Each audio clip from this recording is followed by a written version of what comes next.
میں میرٹھ گیا تھا، گرمی بہت ہو رہی تھی، تو میرے ایک دوست مجھے لے کر ایک ہوٹل میں چلے گئے جو ایک جین کا ہوٹل تھا۔ جین وہ کمیونٹی ہے میرے بھائیوں کہ جس میں نہ کوئی جاہل ہے، ان پڑھ ہے، نہ کوئی غریب ہے۔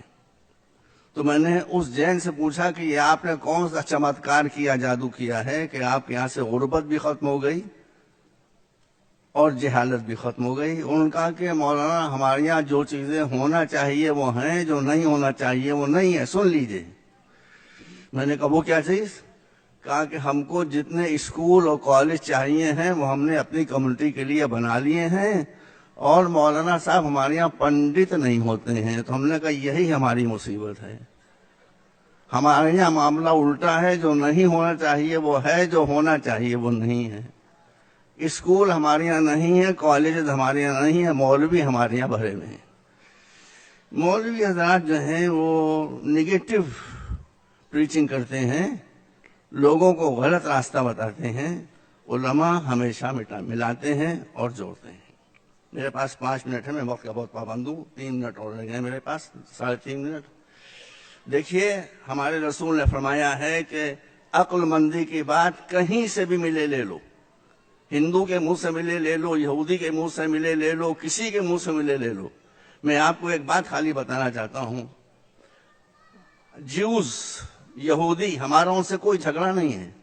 جیوز میں ایک ایکسٹریمسٹ گروپ ہے جو صہیونسٹ کہلاتا ہے، ان سے ہمارا جھگڑا ہے۔ اب میں آپ کو بتاتا ہوں، یہ واقعہ میں نے ریڈرز ڈائجسٹ میں بہت پہلے پڑھا تھا کہ جب سن 48 میں یہودیوں کو ان کی خیال میں ان کی زمین مل گئی تو وہ اپنے چیف پریسٹ کے پاس آئے، انہوں نے کہا کہ ہم کو ہماری زمین اسرائیل مل گیا ہے، ہم یہوہ کا شکریہ ادا کرنا چاہتے ہیں۔ کہا کیسے ادا کرنا چاہتے ہو؟ سنیے، بات میں ختم کر رہا ہوں۔ تو انہوں نے کہا کہ ہم چاہتے ہیں کہ آپ ہمارے لیے ایک بہت ہی بھویہ سینیگاگ بنا دیں، جیسی پوجا استھل نہ مسلمانوں کے پاس ہو، نہ کرسچنس کے پاس ہو، نہ ہندوؤں کے پاس ہو۔ سنیے، یہ عقل کی بات ہے، یہ وزڈم کی بات ہے۔ اس نے کہا، لوگوں نے کہا ایک ایسا بھویہ شاندار سینیگاگ بنا دیں کہ ایسا سینیگاگ، ایسا پوجا استھل کسی کمیونٹی کے پاس نہ ہو۔ تو اس نے کہا کہ میں اگر ایک فرض کرو ہیرا تراش کر اور ہیرے کا بنا دوں سینیگاگ، تو اس ہیرے کے سینیگاگ کی حیثیت اور اہمیت یہوہ کی نظروں میں کیا ہوگی؟ تو انہوں نے کہا کچھ نہیں۔ یاد رکھیے یہ بات، یاد رکھیے۔ کہا تو تم جتنے اربوں ڈالرز لائے ہو، اس سے سینیگاگ نہ بناؤ، اس سے اپنی کمیونٹی کو بناؤ۔ یہ پیسہ مجھے دے دو، میں اس کو ریزرو فنڈ کے طور پر ڈالنے دیتا ہوں، اور اس سے میں یہودیوں سے غربت کو اور جہالت کو مٹاؤں گا۔ ایک آدمی کا ویژن تھا، ایک آدمی کی بصیرت تھی، ایک آدمی کی نظر تھی، جس نے یہودیوں سے غربت اور جہالت دونوں چیزوں کو ختم کر دیا۔ آج دنیا میں سب سے زیادہ ایجوکیٹڈ کمیونٹی اگر کوئی ہے تو جیوز کی ہے، اور آج دنیا میں اگر ریچسٹ کمیونٹی ہے تو وہ یہودیوں کی ہے۔ آپ کے لیے بھی اس کے علاوہ کوئی چارہ نہیں ہے۔ قومیں بلڈنگوں سے نہیں بنتی ہیں، قومیں ایجوکیشن سے بنتی ہیں، قومیں تعلیم سے بنتی ہیں، قومیں شکشا سے بنتی ہیں۔ آپ میری بات مان لیں، میں آپ کے سامنے، میں نہ شیعہ ہوں نہ سنی ہوں، میں تو اکبر کا مقلد ہوں۔ اکبر الہ آبادی بہت بڑے شاعر تھے، وہ کھلے دل کے آدمی تھے۔ تو ان کی بیوی نے ایک دن ان سے کہا کہ آپ ہیں کہ آپ شیعہ ہیں کہ سنی ہیں؟ کہنے کیوں؟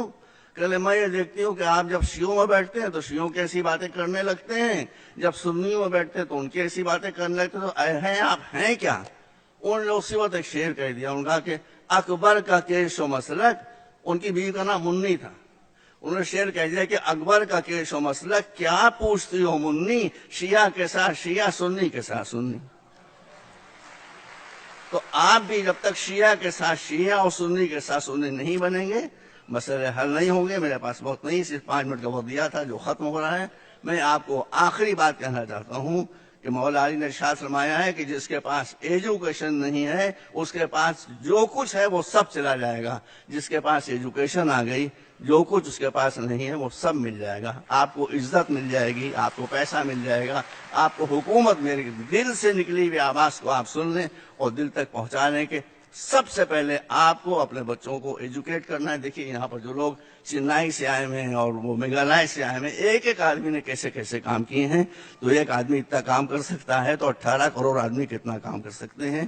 آپ کو یہ بات یاد رکھنا چاہیے کہ جہاں ایجوکیشن ہوگی وہاں کوئی ذلت نہیں ہوگی، جہاں ایجوکیشن نہیں ہوگی وہاں ذلت کے علاوہ کچھ نہیں ہوگا. وآخر دعوانا الحمدللہ رب العالمین. 5 منٹس اوور.